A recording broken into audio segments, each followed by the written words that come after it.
পবিত্র ঈদে মিলাদুন্নবী ঘিরে রাঙামাটি শিশু একাডেমির নানা আয়োজন।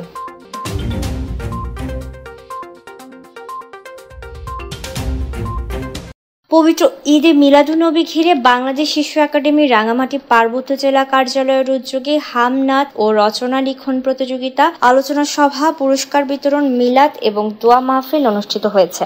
সোমবার সকালে শিশু একাডেমি মিলনায়তনে অনুষ্ঠিত কর্মসূচিতে জেলা শিশু বিষয়ক কর্মকর্তা অর্চনা চাকমার সভাপতিত্বে প্রধান অতিথি ছিলেন রাঙামাটি প্রেস ক্লাবের সাধারণ সম্পাদক আনোয়ার আল হক। বিশেষ অতিথি হিসেবে প্রাক্তন জেলা কালচারাল অফিসার মুজিবুল হক বুলবুল, অগ্রণী ব্যাংক রাঙামাটি জেলা শাখার ব্যবস্থাপক mine Uddin Noman, Rangamati chamber of কমার্সের সচিব সাব্বির আহমেদ, রাঙামাটি সরকারি বালিকা উচ্চ বিদ্যালয়ের সহকারী শিক্ষক আয়েশা সিদ্দিকা, শিশু একাডেমির শিক্ষক মোহাম্মদ ইব্রাহিম, ইফার শিশু ও গণশিক্ষা প্রকল্পের শিক্ষক সমিতির সভাপতি মুফতি শামসুল আলম।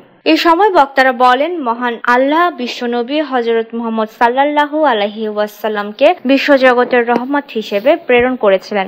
জীবনের সকল পর্যায়ে তিনি অনুকরণীয় আদর্শ রেখে গেছেন। তার জীবন আদর্শ হৃদয়ে ধারণ করে এবং অনুকরণ করে মানসিক শান্তি অর্জন করার পাশাপাশি সমাজের ন্যায় বিচার প্রতিষ্ঠা করা সম্ভব। তাই সকলকে বিশ্বনবীর আদর্শ অনুকরণের আহ্বান জানান বক্তারা।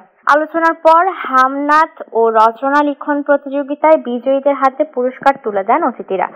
এরপর মিলাদ এবং দেশ ও জাতির কল্যাণে বিশেষ দোয়া মোনাজাত করা হয়। Desk report, CHT TV।